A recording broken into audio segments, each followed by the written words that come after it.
बीते साल संभल में दंगे हुए और इस दंगे की जांच रिपोर्ट के लिए 3 सदस्यीय एक कमेटी का गठन किया गया और अब इस कमेटी ने जो रिपोर्ट योगी आदित्यनाथ के हाथों में दी है उसमें चौंकाने वाले खुलासे हुए।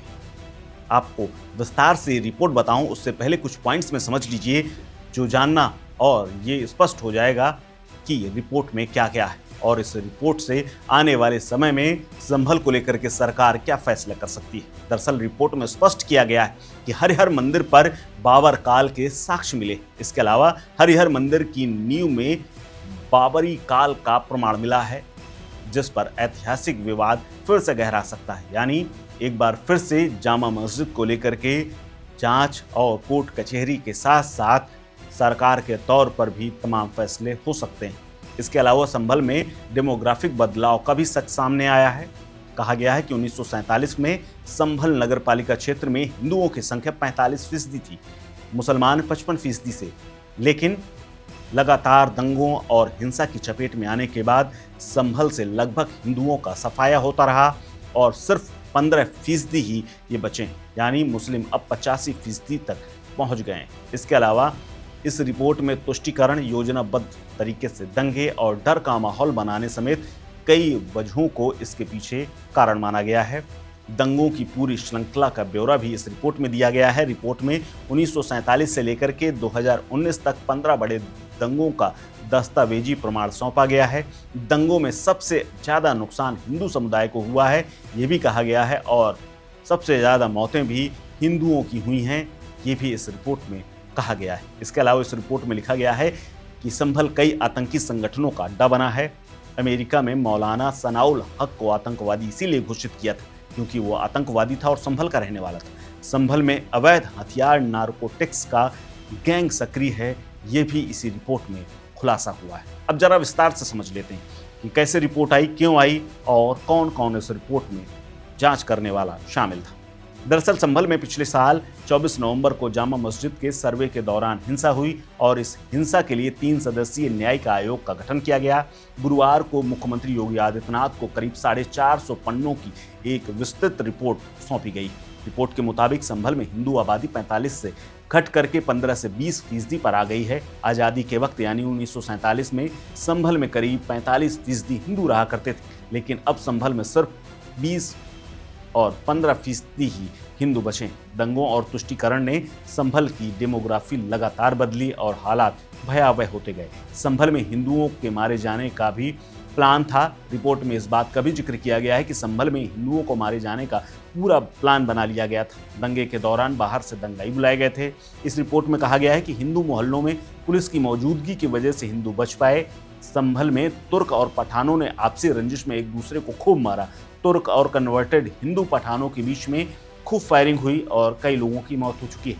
रिपोर्ट में ये भी लिखा गया है कि बाबर के दमन के साक्ष्य भी डेमोग्राफिक बदलाव में दिखाई देते हैं। दंगे और आतंकवादी नेटवर्क पर बड़ा खुलासा इस रिपोर्ट में किया गया है। रिपोर्ट को बेहद गोपनीय बताया गया है, लेकिन मुख्यमंत्री को सौंपने के बाद इसके कुछ अंश मीडिया के पास आ गए। मुख्यमंत्री योगी आदित्यनाथ को ये रिपोर्ट सौंपी गई है और संभल जनपद को लेकर के कई गंभीर और चौंकाने वाले तथ्य सामने आए जो कि धीरे धीरे करके बाद में सामने आएंगे। इस रिपोर्ट में कहा गया है कि हिंसा पूर्व नियोजित थी। इसका खुलासा हुआ है कि 22 नवंबर को 2024 को सांसद जियाउर रहमान बर्क के विवादित भाषण ने हिंसा की नींव रखी थी। उन्होंने नमाजियों को संबोधित करते हुए कहा था कि हम इस देश के मालिक हैं, नौकर गुलाम नहीं। मस्जिद थी, मस्जिद है और क़यामत तक रहेगी। अयोध्या जैसा यहाँ पर कोई कुछ नहीं कर पाएगा। इसके बाद 24 तुर्क और पठान समुदायों के बीच में संघर्ष भड़क गया। रिपोर्ट में दावा किया गया है कि इस पूरे षड्यंत्र में सांसद जियाउर रहमान बर्क, विधायक के बेटे सुहेल इकबाल, इंतजामिया कमेटी के पदाधिकारी भी मुख्य भूमिका में थे। आपको बता दें, इस रिपोर्ट को तैयार किया है पूर्व न्यायमूर्ति देवेंद्र अरोड़ा की अध्यक्षता वाली कमेटी ने। इसमें पूर्व डीजीपी समेत अन्य लोग शामिल थे।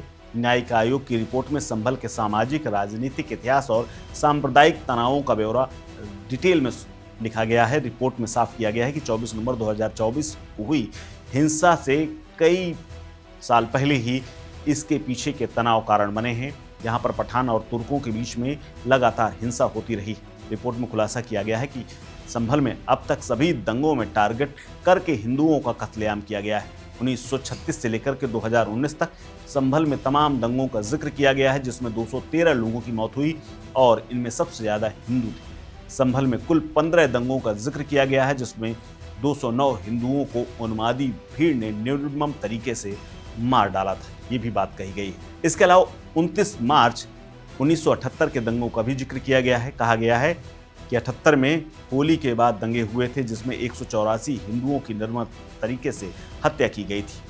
उसके बाद 1978 में ही संभल में हुए दंगों में किसी भी मुस्लिम की मौत नहीं हुई थी, इस बात का भी रिपोर्ट में जिक्र किया गया है। यानी हिंदुओं को चुन चुन करके निशाना बनाया गया था। संभल में अब तक हुए दंगों में 4 मुसलमानों की मौत हुई है, बाकी हिंदुओं की थी। संभल में 2 मुस्लिमों की मौत साल 2019 के CAA के दंगों में हुई थी। इसके अलावा 1992 में बाबरी विध्वंस के दौरान भी सिर्फ 2 मुसलमानों की मौत हुई थी, हालांकि दंगा काफ़ी बड़ा था। रिपोर्ट में पिछले दशकों में हुए तमाम दंगों का जिक्र करते हुए ये स्पष्ट किया गया है कि जब हिंदुओं की आबादी 45 से 15% पर पहुंची है, उसके पीछे इन्हीं दंगों का हाथ है। सिर्फ 24 नवंबर की हिंसा का इसमें एक बहाना है और 24 नवंबर को हुई हिंसा के बाद 3 सदस्यीय कमेटी ने इसकी जांच की तो हिंदुओं को लेकर के कई खास खुलासे हुए हैं। इसके अलावा रिपोर्ट में खास तौर पर पुलिस की कार्यप्रणाली पर भी सवाल उठाए गए और कहा गया है कि भविष्य में ऐसी घटनाओं को रोकने के लिए कुछ सुझाव हैं जिन पर काम करना बेहद ज़रूरी है। रिपोर्ट में कहा गया है कि कथित तौर पर दंगे की योजना जो बनाई गई थी उसके लिए बाकायदा बाहर से उपद्रवियों को बुलाया गया था, लेकिन पुलिस की मौजूदगी से बड़ा हादसा और नुकसान टल गया है। रिपोर्ट में कहा गया है कि संभल में कई आतंकवादी संगठन भी सक्रिय हैं जो कि हिंसा को भड़काने और युवाओं को मोबिलाइज करने का काम करते हैं। मौलाना आसिम उर्फ सनाउल हक को अमेरिका ने आतंकवादी इसीलिए घोषित किया था क्योंकि उसकी कार्यप्रणाली आतंकियों जैसी थी। रिपोर्ट में कहा गया है कि यहाँ पर अवैध हथियार और नशे का धंधा भी खूब फल फूल रहा है।